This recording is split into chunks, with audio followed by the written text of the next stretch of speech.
Hello student, मैं सचिन विश्वकर्मा।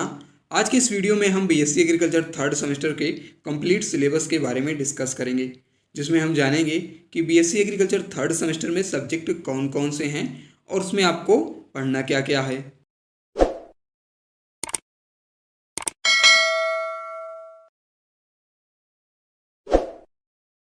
तो सबसे पहले बात करते हैं, आपका जो सिलेबस है वो आईसीआर 15 कमेटी के द्वारा रिपोर्टेड होना चाहिए।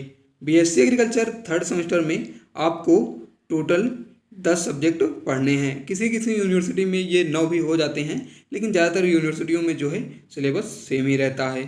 थर्ड सेमेस्टर में आपको जो सब्जेक्ट पढ़ने हैं वो है क्रॉप प्रोडक्शन टेक्नोलॉजी फर्स्ट। पहला सब्जेक्ट है क्रॉप प्रोडक्शन टेक्नोलॉजी फर्स्ट, खरीफ क्रॉप्स। इसका जो ग्रेड है, क्रेडिट पॉइंट है, ये 2 है और पेपर कोड इसका AG 301 है। कहीं कहीं पर ये 3001 भी हो जाता है। तो क्रॉप प्रोडक्शन टेक्नोलॉजी फर्स्ट खरीफ क्रॉप में आपको खरीफ क्रॉप का कल्टीवेशन पढ़ाया जाता है, उसकी खेती पढ़ाई जाती है। जैसे खरीफ क्रॉप के अंतर्गत आपको धान, मक्का, ज्वार, बाजरा और दाल वाली फसलों में आपको उड़द, मूंग, अरहर आदि, और सोयाबीन तेल वाली फसलों में आपको सोयाबीन, तिल आदि पढ़ाई जाती हैं। इसके अंतर्गत आपको इसमें बहुत सारी चारे वाली फसलें और आपको कई सारी फसलें पढ़ाई जाती हैं, जो आपको सिलेबस में दिख रहा होगा। तो आप लोग स्क्रीनशॉट भी ले सकते हैं और इस हिसाब से अपनी तैयारी कर सकते हैं। और आप लोगों को विशेष ध्यान देना है कि जो सब्जेक्ट जितने ज़्यादा क्रेडिट पॉइंट का है, आपको उस पर उतनी ही ज़्यादा मेहनत करनी है, क्योंकि क्रेडिट पॉइंट और ग्रेड के हिसाब से ही आपका फाइनल रिजल्ट बनता है। अगला सब्जेक्ट है कि प्रैक्टिकल क्रॉप प्रोडक्शन फर्स्ट खरीफ क्रॉप। तो ये जो है क्रॉप प्रोडक्शन टेक्नोलॉजी फर्स्ट खरीफ क्रॉप का जो है प्रैक्टिकल वाला भाग होता है, PCP। इसका जो है एग्ज़ाम नहीं होता है, ये इसका एग्ज़ाम जो है आपको कॉलेज में ही हो जाएगा, तो इसमें आपको विशेष ध्यान नहीं देना है।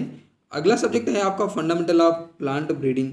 फंडामेंटल ऑफ प्लांट ब्रीडिंग ये जो है 3 ग्रेड का सब्जेक्ट है और इसका पेपर कोड जो है वो AG 303 है। इसके अंतर्गत आपको पढ़ाया जाता है कि जैसे historical development concept, nature and role of plant breeding, major achievement, और मतलब इसकी जो हिस्ट्री है उसके बारे में आपको पढ़ाया जाता है, उसका इंट्रोडक्शन पढ़ाया जाता है।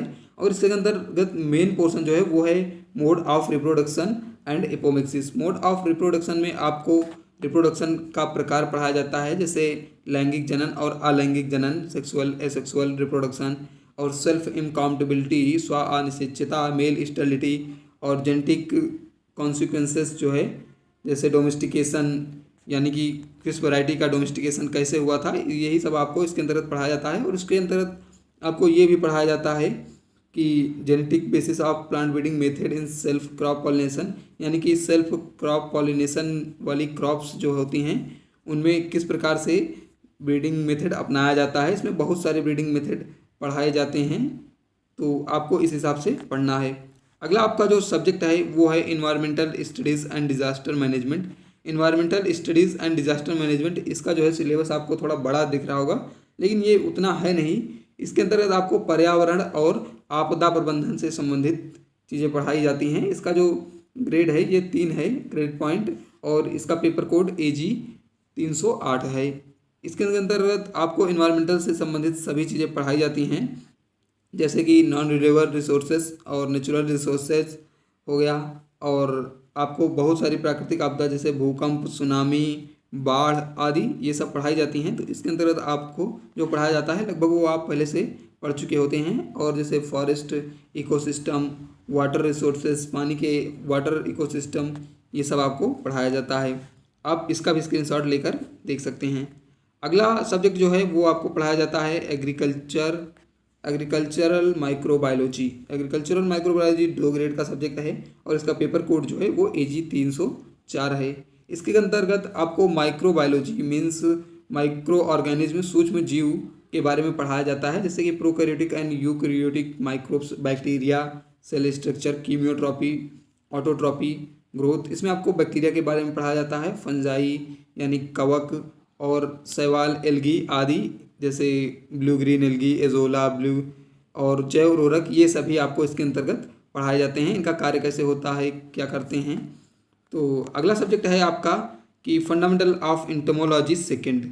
इंटोमोलॉजी फर्स्ट आपने सेकेंड सेमेस्टर में पढ़ा होगा। इसके अंतर्गत आपको इंटोमोलॉजी सेकेंड पढ़ाया जाता है, जिसके अंतर्गत आपको insect ecology and concept of IPM. IPM का जो मतलब होता है, फुल फॉर्म होता है, वो होता है इंटीग्रेटेड पेस्ट मैनेजमेंट, समन्वित कीट प्रबंधन या फिर एकीकृत कीट प्रबंधन।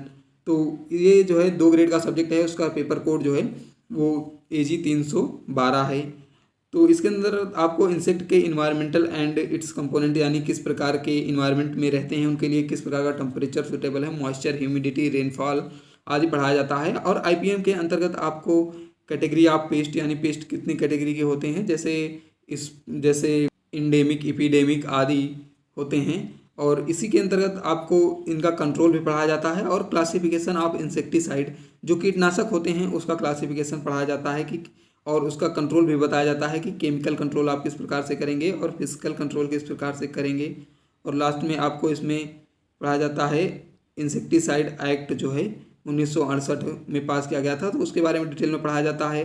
और लास्ट टॉपिक है इसका survey, surveillance, forecasting, insect pest and pesticide uses, और किस प्रकार से पेस्टिसाइड से हमें खतरा रहता है, ये सब चीज़ें पढ़ाई जाती हैं। अगला सब्जेक्ट है आपका कि एग्रीकल्चर, फाइनेंस एंड कोऑपरेशन।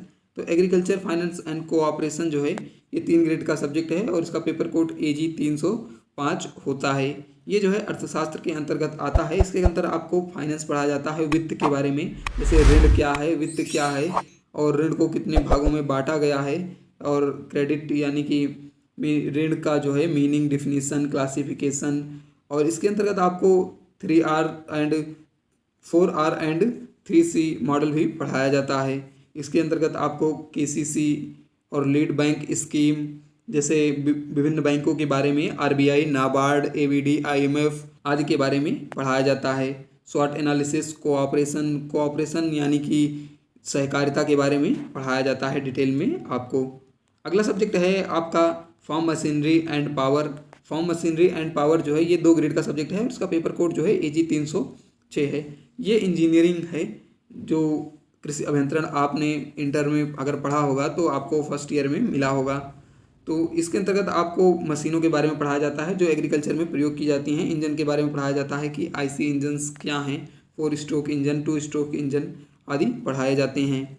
इसके अंतर्गत आपको विभिन्न इक्विपमेंट्स पढ़ाए जाते हैं, जैसे कि प्राइमरी एंड सेकेंडरी टीलेज क्या होता है और इसका इम्प्लीमेंट कैसे किया जाता है, और इसके बारे में आपको हल के बारे में भी पढ़ाया जाता है, बुआई की मशीनें और कटाई, मढ़ाई और सीड ड्रिल आदि, इन सभी के बारे में टोटल पढ़ाया जाता है। और इसके अंतर्गत आपको विस्तार में ट्रैक्टर के बारे में भी मिल जाता है कि ट्रैक्टर का क्लच, गियर और डिफरेंशियल और फाइनल ड्राइव बॉक्स, ये सब क्या होते हैं, ये भी आपको अच्छे से पढ़ाया जाता है। अगला सब्जेक्ट है कि principle of integrated disease management. ये जो है आपका प्लांट पैथोलॉजी का पार्ट होता है। ये 3 ग्रेड का होता है और उसका पेपर कोड जो है वो AG 307 होता है। तो आपने सेकेंड सेमेस्टर में प्लांट पैथोलॉजी के बारे में पढ़ा होगा और थर्ड सेमेस्टर में आपको इसके कंट्रोल के बारे में पढ़ाया जाता है। जिस प्रकार से IPM होता है इंटीग्रेटेड पेस्ट मैनेजमेंट, उसी प्रकार से IDM, इसे इंटीग्रेटेड डिजीज़ मैनेजमेंट कहा जाता है। इसके अंतर्गत आपको कैटेगरीज ऑफ डिजीज़ यानी डिजीज़ के प्रकार पढ़ाए जाते हैं। IDM पढ़ाया जाता है कि किस प्रकार से डिजीज़ का कंट्रोल किया जाता है। इसके अंतर्गत आपको फंजीसाइड का प्रयोग और फंजीसाइड का जो है क्लासिफिकेशन भी पढ़ाया जाता है। अगला सब्जेक्ट जो आपको पढ़ाया जाता है वो है डेयरी साइंस। डेयरी साइंस जो है ये आपका एनिमल हस्बेंड्री का पार्ट होता है, पशुपालन का पार्ट होता है। डेयरी साइंस में आपको दुग्ध विज्ञान के बारे में पढ़ाया जाता है और ये 3 ग्रेड का सब्जेक्ट है और इसका पेपर कोड जो है AG 311 है।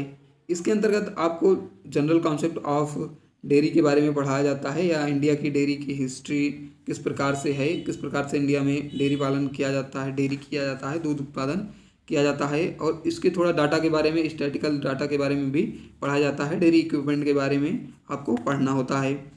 और इसके अंतर्गत आपको जो विभिन्न हमारी सोसाइटियां हैं, कोऑपरेटिव्स हैं, सहकारिता हैं, जैसे अमूल हो गया, पराग डेयरी हो गया, इस सब के बारे में, कोऑपरेशन के बारे में थोड़ा बहुत पढ़ाया जाता है।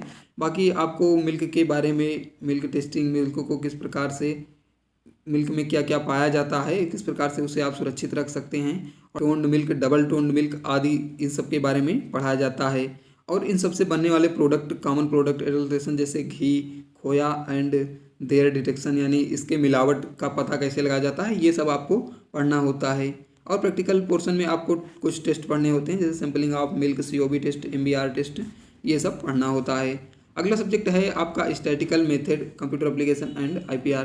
स्टैटिक्स में आपको जो आप लोगों ने अगर फर्स्ट ईयर एग्रीकल्चर से किया होगा तो आप लोगों ने स्टैटिक्स पढ़ी होगी, जिसके अंतर्गत आपको समांतर माध्य, माध्यिका आदि पढ़ाया जाता है और ग्राफ वगैरह कैसे बनाए जाते हैं ये सब बताया जाता है। इसके अंतर्गत थोड़ा आपको हाई लेवल की स्टैटिक्स मिल जाती है, जैसे कि इसके अंतर्गत आपको ये पढ़ाया जाता है कि लाइनर्स रिग्रेशन, इक्वेशन, कोरिलेशन यानी सहसंबंध पढ़ाया जाता है। अंतर्गत आपको रिप्रेजेंटेशन ऑफ डाटा यानी डाटा का रिप्रेजेंटेशन कैसे किया जाता है, और डिफिनीशन ऑफ प्रोबेबिलिटी, प्रायिकता आपने पढ़ी होगी तो आपको इसके अंतर्गत प्रायिकता भी पढ़ाई जाती है डिटेल में। और बाइनोमियल यानी कि बाइनोमियल एंड पॉइसन डिस्ट्रीब्यूशन और कोरिलेशन सहसंबंध आदि पढ़ाया जाता है। कार्ल पियर्सन का कोफिशिएंट ऑफ कोरिलेशन यानी सहसंबंध सिद्धांत क्या है कार्ल पियर्सन का, ये सब इसके अंतर्गत आपको पढ़ना रहता है।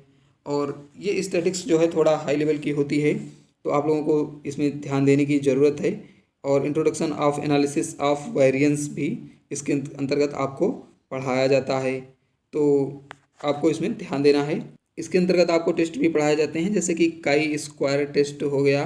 बाकी आप लोग चैनल को सब्सक्राइब कर लीजिए, क्योंकि मैं आपको स्टैटिक्स और एग्रीकल्चर से संबंधित जो है हर सब्जेक्ट से संबंधित वीडियोज़ में बनाता रहता हूँ, तो आप लोगों को वो प्रॉपर मिल जाएगा, जिससे आप लोग अपनी तैयारी अच्छे से कर सकते हैं।